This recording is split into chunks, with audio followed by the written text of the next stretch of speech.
Salve galera! Nesse vídeo vamos tomar uma dosezinha de código aqui, né? Somente para você que ainda está em dúvida se aprender Portugal tem alguma relação com o desenvolvimento de software do mundo real, beleza? Para quem acompanha aqui o canal, o que nós vamos fazer? Vamos revisitar aqui um códigozinho que a gente já havia feito antes em Portugal, beleza? E ver o equivalente dele na linguagem JavaScript, né? Só para checar aí essas semelhanças e diferenças. Então, se você já é inscrito, deixa aí o seu like, que eu tenho certeza que tu vai curtir essa comparação. Se tu ainda não é inscrito, não faça nada. Fica na sua aí, tranquilo, de boas. Se lá no final tu curtiu o conteúdo, avalia se valeu ou não a pena se inscrever no canal e ativar o sininho. Então beleza, vamos dar uma olhada nesses caras. Eu tenho certeza que vocês vão curtir. Bora lá! Então é o seguinte, se a gente traçar aí um paralelo, né, entre essas duas linguagens, o Portugal e o JavaScript, nós vamos ter um conjuntozinho de diferenças que a gente não vai explorar muito, a gente vai ver isso ali no código mais na frente, e em outros vídeos também, né? Mas o principal é o seguinte, o Portugal, ele tem a função de ensinar a lógica de programação, né? Ela é uma pseudo-linguagem, não é uma linguagem do mundo real, assim, a gente não vai criar um produto com ela, né? A gente só vai aprender a programar utilizando artifícios dessa pseudo-linguagem. O JavaScript não. A linguagem de mercado, a gente consegue criar um site, consegue criar um sistema, consegue criar um produto final com essa linguagem, beleza? No caso específico do Portugal, a gente tem alguns tipos de variáveis, né? E para que serve isso? Quando a gente está aprendendo lógica de programação, né, é interessante que a gente já tenha esses conceitos, né, em mente durante o aprendizado, porque depois, quando a gente for escolher uma linguagem de programação, muito provavelmente uma linguagem de mercado vai ter tipagem. Vai ter o tipo inteiro, tipo data, string, né, que são os textos, números com casas decimais, que são os números de ponto flutuante, e uma infinidade de outros tipos, ok? Já o JavaScript, ele tem uma característica muito bacana, né, que quando a gente utiliza uma variável, a variável do JavaScript ela é meio que de um tipo dinâmico, assim, né? Então, quando eu crio uma variável qualquer e atribuo para ela um valor inteiro, ela vai se comportar como uma variável do tipo inteiro. Se eu colocar um texto lá dentro, ela vai se comportar como um texto, né? Então, assim, ela já tem uma inteligência ali para saber para que lado que ela vai seguir o barco, entendeu? Ela já sabe como que ela vai se comportar a partir daquele valor, né? Que a gente insere dentro daquela variável. A gente tem uma variação do JavaScript, né? Que é o TypeScript. Mais lá na frente a gente vai explorar um pouquinho esse cara, mas o TypeScript ele força um pouco mais essa questão aí de tipagem, beleza? Mas o JavaScript puro, ele tem essa flexibilidade, né? Seja lá o que a gente vai colocar lá dentro da variável, aquela variável passa a se comportar de acordo com aquilo que a gente colocou lá dentro, né? Seja um inteiro, um texto, um booleano, né? True ou false, né? Verdadeiro ou falso, e assim por diante, né? E uma outra coisa que eu acho que é a principal, né? O caso específico do Portugal, né? Não tem como a gente ficar expandindo essa linguagem. Ela foi criada, né? É um pseudocódigo, né? Ela foi criada apenas para poder ensinar a programar. Esse é o intuito dessa linguagem. Nós não vamos construir um produto de mercado com ela, né? Então não tem como ficar expandindo muita coisa. É lógico que na nossa ferramenta, né, que a gente acabou adotando aqui, que é o Visualg, existem algumas funcionalidades que foram adicionadas ali, mas não eram características assim do Portugal que era ensinado, sei lá, 20, 30 anos atrás, né? Foram apenas funcionalidades adicionadas, beleza? Agora, meu amigo, quando a gente fala de JavaScript, toda vez que alguém tosse ou espirra, nasce um framework novo, né? E o que são esses frameworks, essas bibliotecas, né? São conjuntos de funcionalidades, né, que vão agregando valor à linguagem. Então, assim, a gente consegue, né, expandir as funcionalidades do JavaScript de acordo com as bibliotecas que a gente vai utilizando, né, de acordo com os frameworks que a gente vai adotando. Pode facilitar para mais ou para menos. Alguns facilitam pouco mais que outras, né? Às vezes a gente tem bibliotecas e frameworks para uma mesma finalidade, né? São diferentes, né? Bibliotecas e frameworks diferentes, mas com uma mesma finalidade. Mas às vezes para um determinado tipo de aplicação é legal adotar um, para outro tipo de aplicação é legal adotar outro, né? Mas um intuito geral de bibliotecas e frameworks que são agregados dentro do JavaScript é justamente permitir que o nosso projeto, né, seja mais fácil de construir. Então a gente consegue ser muito mais produtivo adotando bibliotecas e frameworks de JavaScript ao longo do projeto. Então beleza, Visual aberto, e temos aqui um códigozinho que a gente já havia feito num vídeo anterior, né? O que esse código aqui está fazendo? Basicamente a gente captura duas informações do usuário, né? e sai passando ali pelos operadores aritméticos. Soma, subtração, multiplicação, divisão, divisão por número inteiro, resto da divisão entre dois números, exponenciação e radiciação. Até aí tranquilo, né? Só para repassar, vamos deixar esse carinha executando aqui. Então a gente passa, né, nessa primeira linha e solicita ao usuário ali, né, o nosso primeiro valor. Vamos colocar aqui um 5.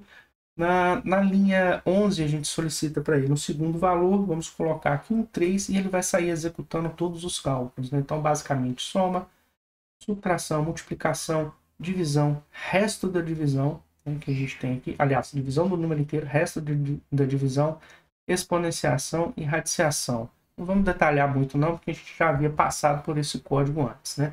Mas o que vale a pena salientar aqui? A gente tem aqui os nossos blocos, né, no início do algoritmo, fim do algoritmo, né, uma área reservada para a declaração das nossas variáveis, e temos aqui a forma como a gente está fazendo a comunicação com o usuário, né? Primeiro a gente escreve um texto para ele solicitando alguma coisa, habilita o teclado, né, onde a gente vai capturar ali, seja lá o que for que ele vai informar, e apertar o Enter depois, né? Segue fazendo a mesma coisa para a segunda variável.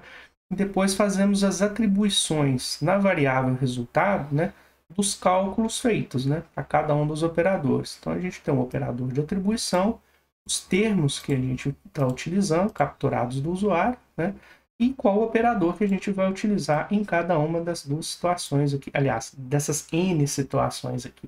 Então isso é um código que a gente já viu, já sabe como que funciona, né? Já colocamos aqui para rodar. E agora vamos dar uma olhadinha no equivalente desse cara lá no JavaScript.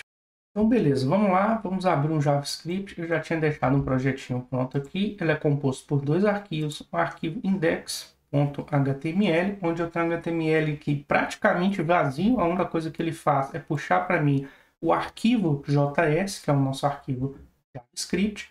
E eu tenho aqui o arquivo JavaScript com exatamente o mesmo código que a gente tem ali. Não que seja exatamente o mesmo código, é um código bem equivalente, ok?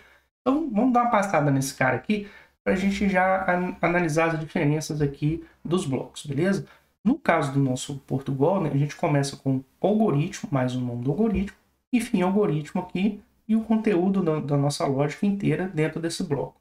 No caso específico desse exemplo aqui de JavaScript, eu estou criando uma função, ok? Várias linguagens têm função, a gente vai ver função também no Portugal, tá? Mas eu acho que isso aqui é a forma mais fácil de mostrar para vocês a constituição desses blocos, beleza?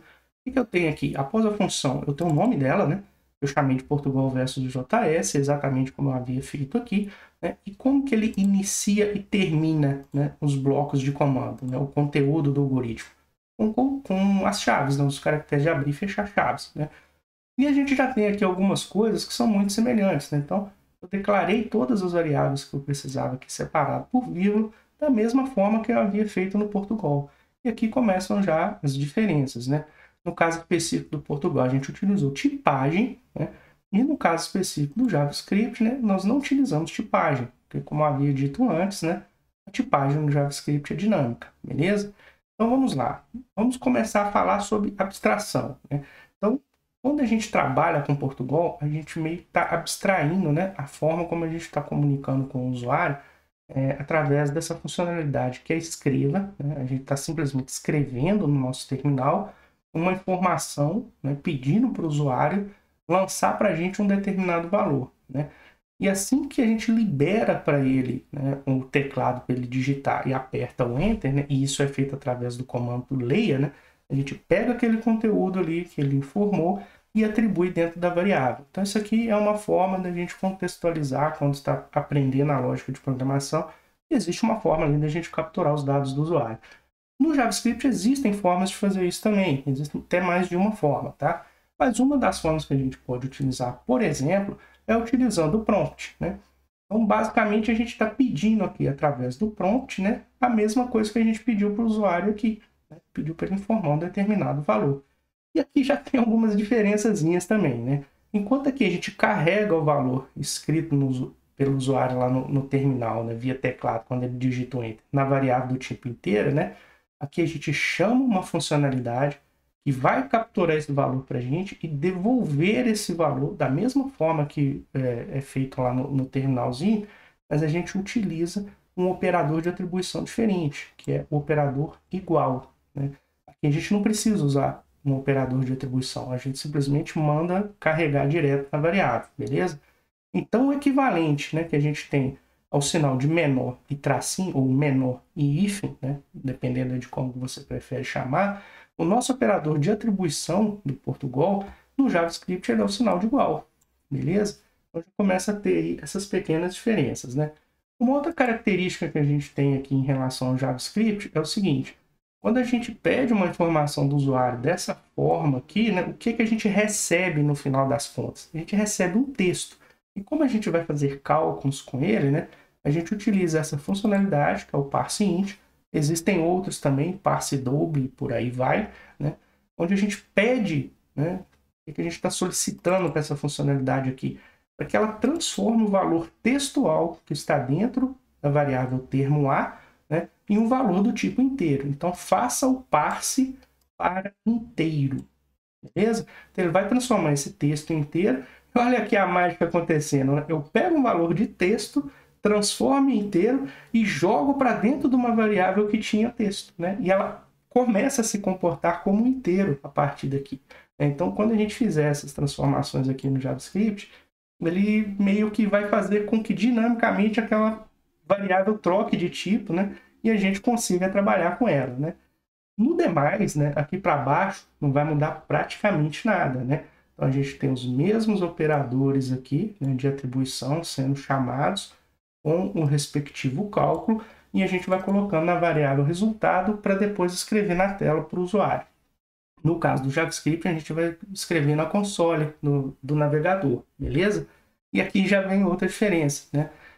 Quando a gente está tratando o Portugal, a gente bate ali um escreva L, né? Que é escrever e quebrar a linha no final, e a gente separa os termos que a gente quer concatenar por vírgula, né? No JavaScript não, a gente tem que somar, né? Então, quando eu somo um texto com um valor numérico, né? Ele entende que ele tem que fazer essa transformação para texto e ele vai cuspir o texto para a gente lá no final. Então, até aí não tem muito problema, ele tem a inteligência suficiente para fazer isso. Mas a gente volta na questão do parse logo aqui embaixo, né? Quando a gente vai pegar o resultado aqui da divisão inteira. No Portugal, a gente tem um operador, que é o barra invertida, para fazer a divisão de dois números, né? Retornando como resultado um tipo inteiro. E aqui, para a gente poder fazer isso, a gente teve que fazer um parse também, né? Então, assim, já umas coisinhas que a gente tem que ficar atento. Na sequência, né?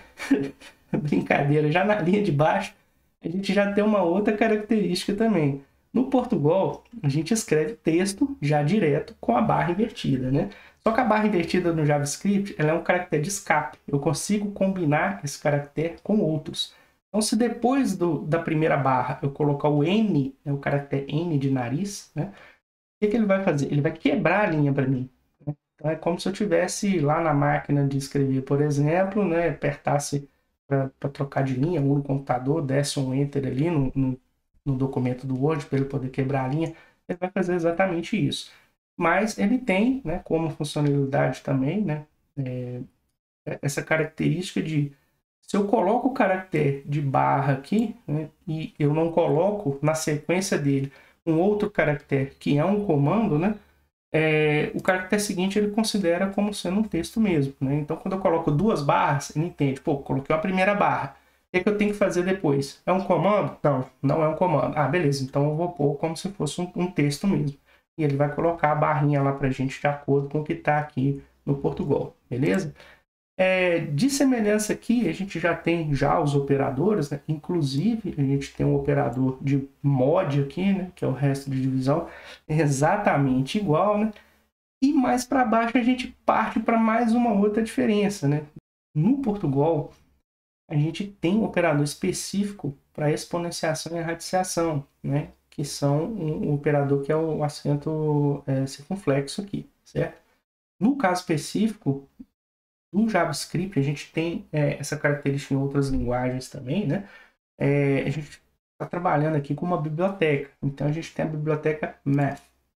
É uma biblioteca de matemática, né? Ela está ali para prover para a gente algumas funcionalidades matemáticas. E ela tem esse método aqui, que é o POU, né? Que é de potenciação. E o que ele faz, né? Se a gente chegar o mouse aqui, ele dá uma dica para nós, beleza? Então, o que a biblioteca math expõe para a gente no método poll, né? Na função poll, função de potenciação? Uma tradução rápida aqui, né? O que ele vai fazer? Ele vai pegar o primeiro parâmetro, que ele vai considerar como um número, né? E aplicar nele a exponenciação utilizando o segundo parâmetro, que é o parâmetro y, que ele também está considerando como número. Então, ele vai utilizar o parâmetro x, né, como a base daquela expressão e o parâmetro y como o expoente, né, a qual aquele primeiro parâmetro será elevado. E como resultado, ele vai cuspir para a gente, né, um valor numérico. Então, esses dois pontinhos number significa que a função poll está dentro da biblioteca math, então math.poll vai retornar para a gente um valor numérico a partir de dois valores numéricos que a gente informa. E ele vai fazer exatamente o mesmo cálculo que a gente fez aqui, beleza? É bem tranquilo em relação ao resultado que a gente vai receber, mas tem essa pequena diferença, né? Em algumas linguagens aí do mundo real, a gente vai utilizar muito bibliotecas matemáticas, funcionalidades que já vão estar ali pré-estabelecidas para a gente utilizar. Tranquilo? Mas não é legal a gente só ver código falar sobre ele, né? Vamos debugar esse cara aqui também. Eu, particularmente, eu gosto de debugar, né, utilizando o nosso Google Chrome. Eu acho o debug dele um pouco mais interessante, né? Como eu havia falado, eu carreguei aqui um HTML simplório, não tem nada dentro dele, e chama esse JavaScript para a gente, né? Então, quando a gente carregar esse HTML no navegador, né, esse JavaScript vai estar pronto para a gente executar. É exatamente o que a gente tem aqui, né, um HTML sem nada, né, e a gente clica nele com o botão direito, vai em Inspect ou Inspecionar, dependendo se o seu navegador está em português ou em inglês, né? E ele vai abrir essa aba aqui para a gente, tranquilo? Aqui está exatamente o mesmo HTML, mas o que interessa para nós aqui é a aba Sources, né? Está aqui carregado para a gente, né, o nosso código JavaScript, beleza? E como que eu vou executar esse cara aqui?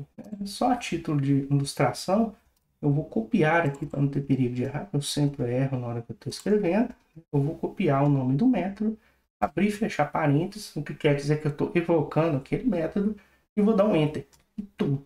Ele já vai parar lá para a gente na parte do debug. E olha só que bacana, eu coloquei o debug aqui, né, na linha 4, então ele já passou pela linha 2, né, e carregou essas variáveis. E a gente tem todas essas variáveis carregadas aqui. E elas aparecem como undefined, né? Eu não atribuí valor nenhum para essas variáveis, beleza? E aqui começam as pequenas diferenças de execução, tranquilo? Vou passar pela primeira linha, ele vai acionar o prompt, né? Vai aparecer uma janelinha com uma caixinha ali para eu poder digitar um valor, apertar um OK ou dar um Enter, né?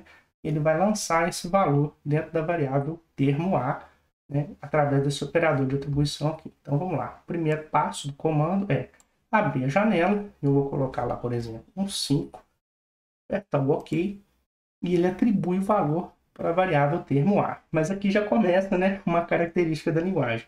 Quando eu capturo a informação do usuário, lembrando, viu, gente, existem outras formas de fazer essa captura. Aqui a gente está utilizando o prompt. Quando eu faço a captura aí de uma informação vinda do usuário através do prompt, né, ela já cai aqui para mim, ó, como sendo um texto, tá vendo? Não está específico aqui que é o tipo texto, mas como ela está entre aspas duplas, né, isso já indica para a gente que é um texto, beleza? E seguindo aqui, né, fazendo a carga do termo B, né, é a mesma janelinha, vou pôr aqui um valor 3, dar um OK e vou lá, aparece o texto também. E aqui é que vai acontecer aquela coisa estranha que eu havia comentado, né? A partir de um texto, eu vou pedir para ele ser transformado em um inteiro e o resultado, né, que é um novo valor, um valor do tipo inteiro, eu vou atribuir na mesma variável que antes era o texto, né? Então, olha o que vai acontecer aqui. Assim que eu faço a atribuição, tá vendo? O 5 muda do texto 5 para o número 5.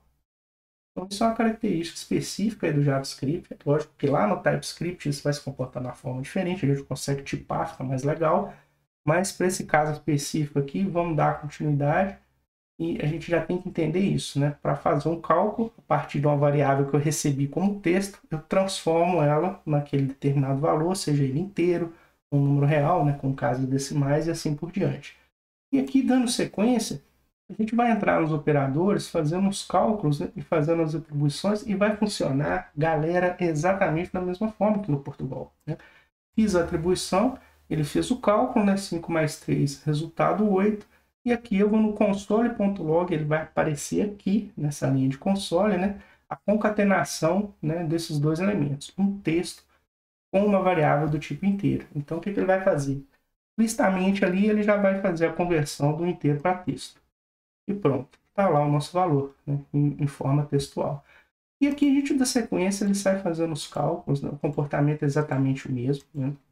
Ele sai fazendo as atribuições, trocando a variável de resultado ali, até a gente chegar nessa parte do código que a gente havia salientado antes, né?